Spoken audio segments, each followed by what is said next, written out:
ከጥንት ጀምሮ መስታወቶች ውበትን መመልከቻ ብቻ አልነበሩም። የነፍስ መስኮቶች፣ ወደ ሌላ ዓለም መግቢያ በሮችና ኃይልን አጉልተው የሚያሳዩ መሳሪያዎች ተብለው ይጠራሉ። ግን ከዚህ መስታወት ጀርባ የተደበቀ አደጋ ይኖር ይሆን? በጨለማ ክፍል ውስጥ መስታወት ውስጥ ስንመለከት ለምን ብርድ ብርድ ይለናል? ይህ የራሳችን ግምት ብቻ ነው ወይስ ለረጅም ሰዓት ትኩር ብለን ስናይ ነጸብራቃችን የሚቀየርበት ሳይንሳዊ ምክንያት አለ? ዛሬ ከመስታወት ጀርባ ያለውን አስፈሪ ምርምር፣ ጥንታዊ ኃይልን ለመጠበቅ ሲባል በመስታወት ፊት በፍጹም ልታደርጓቸው የማይገቡ 10 ነገሮችን እነግራችኋለሁ። እስከ ቪዲዮ መጨረሻ ድረስ አብራችሁን ቆዩ። ለዚህ ዩቲዩብ ቻናል አዲስ ከሆናችሁ ቻናሉን ሰብስክራይብ በማድረግ እንዲሁም የደውል ምልክቷን በመጫን ቤተሰባችንን መቀላቀል ትችላላችሁ። ወደ ክልከላዎቹ ከመግባታችን በፊት ሳይንሱ ምን እንደሚል እንይ። በ2010 እንደ ኤሮፓያን አቆጣጠር ዶክተር ጆቫኒ ካፑቶ የተባለ የጣሊያን ዩኒቨርሲቲ ምሁር አንድ አስገራሚ ጥናት አደረጉ። 50 ተሳታፊዎችን በደካማ ብርሃን ባለው ክፍል ውስጥ ለ10 ደቂቃ መስታወት ውስጥ ትኩር ብለው እንዲያዩ ያደረጉ። ውጤቱ ግን አስፈሪ ነበር። 90% የሚሆኑ ተሳታፊዎች ስትሬንጀር ፌስ ኢን ዘ ሚረር ኢሉዥን የተባለ ክስተት አጋጠማቸው። አንዳንዶቹ የራሳቸውን ፊት ወደ ጭራቅነት ሲቀየር አዩ። ሌሎቹ ደግሞ የሞቱ ዘመዶቻቸውን ወይም እንግዳ እንስሳትን በመስታወት ውስጥ ተመለከቱ። ይህ የሚሆነው ትሮክሲለር ኢፌክት በተባለ ሳይንሳዊ ምክንያት ነው። አእምሮአችን አንድ ነገር ላይ ብቻ ለረጅም ጊዜ ትኩር ሲያደርግ የነርቭ ሴሎቻችን ምስሉን ማቀናበር ያቆማሉ። ከዚያም አእምሮአችን ክፍተቱን በአስፈሪ ምስሎች ይሞላቸዋል። ይህ ምርምር መስታወቶች እውነታን የማዛባት አቅም እንዳላቸው በተግባር ያሳያል። በመስታወት ፊት በፍጹም ሊደረጉ የማይገቡ 10 ነገሮች። 10ኛው በጣም ወሳኝ ስለሆነ ቪዲዮውን እስከ መጨረሻው ማየታችሁ እንዳትረሱ።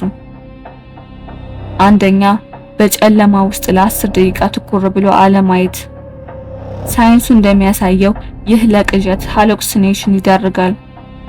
በመንፈሳዊ ዓለም ደግሞ ይህ በንቁ አእምሮአችንና በረቂቁ ዓለም መካከል ያለውን ድንበር ያሳሳል ተብሎ ይታመናል። ሁለተኛ፣ 2 መስታወቶችን ፊት ለፊት ትይዩ አድርጎ አለማስቀመጥ። ይህ ማለቂያ የሌለው ኮሪደር ኢንፋይናይት ኮሪደር ይፈጥራል። በፌንግሹን ጥበብ ይህ ትልቅ ክልከላ ነው።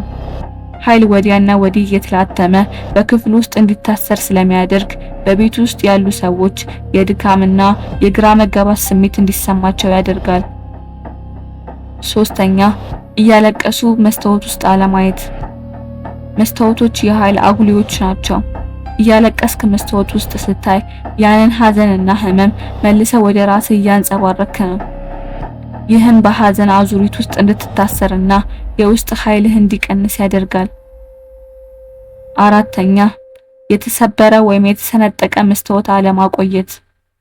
የተሰበረ መስታወት በክፍል ውስጥ ያለውን ኃይል ይበትነዋል፣ የነፍስህን ነጸብራቅ ያዛባል፣ እንዲሁም የተሰባበረ እድልን ይስባል ተብሎ ይታመናል። መስታወት ከተሰበረ ወዲያውኑ ከቤት አስወግዱት። አምስተኛ፣ መስታወት ፊት ለፊት ትይዩ አለመተኛት። በብዙ ባህሎች ስንተኛ ነፍሳችን ትጓዛለች ተብሎ ይታመናል። መስታወት አልጋን የሚመለከት ከሆነ ነፍሳችንን ሊያስደነግጥ ወይም ኃይሏን ሊመጥ ይችላል። ይህም ለቅዠትና በድካም ለመንቃት ምክንያት ይሆናል። ስድስተኛ፣ መጥፎ ስሞችን ወይም መንፈሶችን አለመጥራት። መስታወት ላይ ትኩረት አድርጎ ክፉ ነገሮችን መጥራት በቤት ውስጥ የመጥፎ ኃይል መግቢያ በር መክፈት እንደማለት ነው። ሰባተኛ፣ በአሮጌ ወይም አስፈሪ ታሪክ ባላቸው ቤቶች ውስጥ መስታወት አለማየት። መስታወቶች ትውስታን የመያዝ አቅም አላቸው ይባላል። መጥፎ ታሪክ ባለባቸው ቦታዎች መስታወቶች የቆየውን ህመምና ስቃይ ይዘው ሊቆዩ ይችላሉ። እነሱን ማየት የአንተን ኃይል ካለፈው መጥፎ ታሪክ ጋር ሊያገናኘው ይችላል። ስምንተኛ፣ በመስታወት ፊት አለመመገብ። በአንዳንድ የምስራቃዊ ባህሎች በመስታወት ፊት መመገብ ለስግብግብነትና ለምግብ አለመፈጨት ይዳርጋል ተብሎ ይታመናል።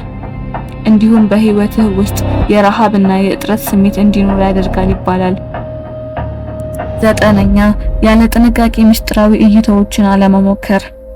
መስታወቶችን በመጠቀም የወደፊቱን ለማየት መሞከር ጥንታዊ ልምድ ቢሆንም አስፈላጊውን መንፈሳዊ ጥንቃቄ ካላደረጋችሁ ድብቁ አእምሯችሁ ለመጥፎ ንዝረቶች ተጋላጭ ይሆናል።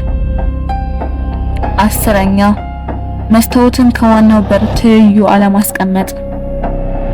ዋናው በር ሀብትና እድል ወደ ቤት የሚገቡበት ቦታ ነው። መስታወት ከበሩ ፊት ለፊት ካለ የሚመጣውን መልካም እድል መልሶ ወደ ውጭ ያባርረዋል። መስታወትህ መጥፎ ኃይል እንደያዘ ካሰብክ በጨው ውሃ በማጽዳት ወይም በዕጣን ጢስ በማጠስ ኃይሉን ማደስ ትችላለህ። በብዙ ባህሎች መስታወቶች በማይፈለጉበት ጊዜ ወይም ማታ ማታ እንዲሸፈኑ ማድረግ ቤቱን ሰላማዊ ለማድረግ ይረዳል። መስታወቶች ጠቃሚ መሳሪያዎች ናቸው። በሳይንሱም ሆነ በመንፈሳዊ እይታ ነጸብራቅህ ከብርሃን በላይ የሆነ ትርጉም አለው። እሱ የአንተ ኃይል መገለጫ ነው። በመስታወት ውስጥ እንግዳ ነገር አይታችሁ ታውቃላችሁ? ታሪካችሁን በኮሜንት አጋሩን። ይህ ቪዲዮ ከተመቻችሁ ላይክ እና ሰብስክራይብ በማድረግ የዓለማችንን ሚስጥራት አብረን እንመርምር። በሌላ ቪዲዮ ተመልሰን እስከምንገናኝ ቻው።